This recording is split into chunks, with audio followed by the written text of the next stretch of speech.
when it comes to maybe these two different types, sometimes there's like, what you'll learn is like there's franchisees, and then there's these like this other term called a licensee.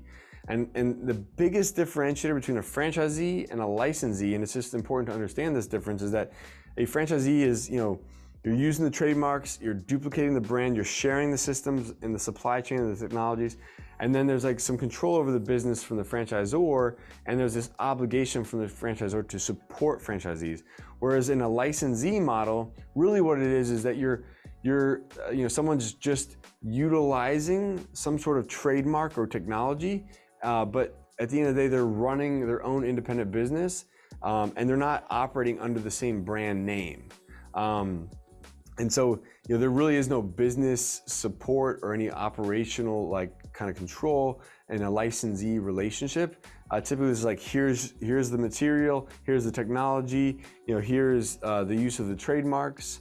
Have at it. You go do your own thing. There's no guidance, there's no structure, there's no actual ongoing support. It's basically all on you. So really, the franchisee model is like, here's your business in a box. Here's the use of the trademarks. Here's the the duplication of the systems and the processes.